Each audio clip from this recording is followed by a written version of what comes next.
warahmatullahi wabarakatuh. Perkenalkan, nama saya Zahrani Arfialis, NPM 2011050187 dari kelas 4A Fakultas Jurusan Pendidikan Matematika, Fakultas Tarbiyah dan Keguruan, UIN Raden Intan Lampung. Kali ini di sini saya akan menjelaskan mengenai pencemaran lingkungan. Sebelumnya, kita pahami dulu apa itu pencemaran lingkungan. Pencemaran lingkungan atau environmental pollution adalah terkontaminasinya komponen fisika dan biologi dari sistem bumi dan atmosfer sehingga mengganggu keseimbangan ekosistem lingkungan. Kontaminasi tersebut berasal dari kegiatan manusia ataupun proses alam yang menyebabkan ketidakseimbangan pada lingkungan sehingga tidak dapat bekerja dengan fungsi. Sementara Undang-Undang Nomor 32 Tahun 2009 mengenai perlindungan dan pengelolaan lingkungan hidup menjelaskan pencemaran lingkungan hidup adalah proses masuk dan dimasukkannya makhluk hidup, zat, energi, dan komponen lainnya oleh kegiatan manusia dan melampaui baku mutu lingkungan hidup yang sudah ditetapkan. Segala sesuatu yang dapat menyebabkan pencemaran disebut polutan atau bahan pencemar.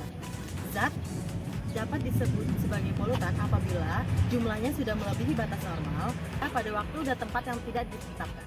Pencemar dikenal juga dengan istilah limbah atau sampah. Limbah adalah bahan buangan yang berasal dari proses produksi, seperti kegiatan rumah tangga yang kehadirannya dapat berdampak negatif bagi lingkungan. Berdasarkan sifatnya, limbah dibagi menjadi beberapa golongan. Yang pertama ada limbah cair, limbah padat, limbah daur ulang, limbah organik, dan juga limbah bahan berbahaya beracun. Pencemaran lingkungan terbagi menjadi beberapa jenis. Yang pertama ada pencemaran air. Pencemaran air terjadi akibat penurunan kualitas air pada suatu perairan, seperti pada kali, sungai, danau, atau air tanah. Terjadinya pencemaran pada air yaitu karena yang pertama, pembuangan limbah industri, limbah rumah tangga pada perairan.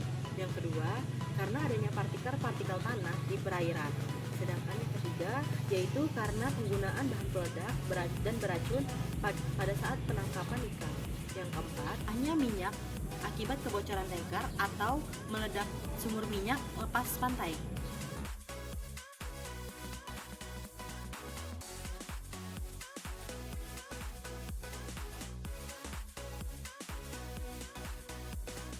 Yang kedua, ada pencemaran udara. Pencemaran udara adalah masuk dan bercampurnya unsur-unsur berbahaya ke atmosfer sehingga menyebabkan polusi udara. Pencemaran udara sendiri terjadi akibat yang pertama, bebasnya karbon monoksida atau CO2 dan karbon dioksida atau CO2 ke udara yang berasal dari asap rokok, asap kendaraan, dan lain-lain. Yang kedua, karena adanya asap vulkanik akibat letusan gunung berapi. Yang ketiga, karena adanya pembakaran batu bara. Dan yang keempat, karena adanya hasil kebocoran alat pendingin seperti kulkas dan AC.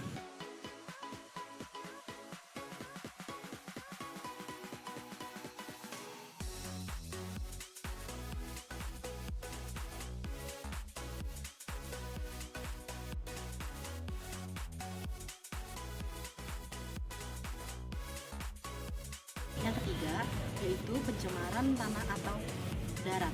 Pencemaran atau darat merupakan penurunan kualitas tanah akibat masuknya polutan ke lingkungan tanah yang berasal dari zat kimia atau mikroorganisme.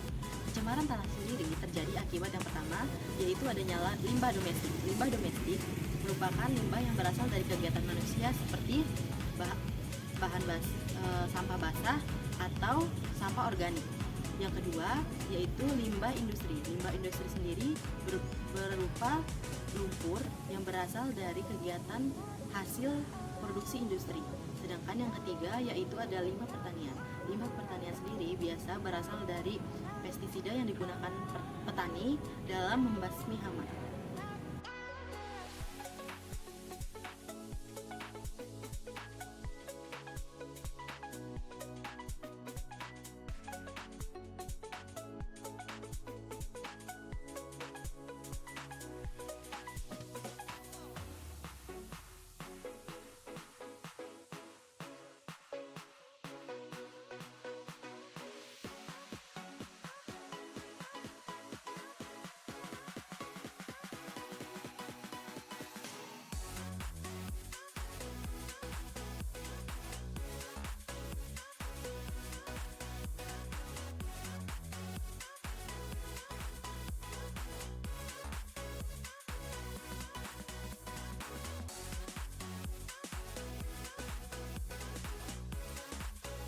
Jadi hal-hal yang dapat kita lakukan untuk mengurangi pencemaran udara, yang pertama, kita dapat mengurangi penggunaan kendaraan bermotor agar tidak terjadinya polusi udara.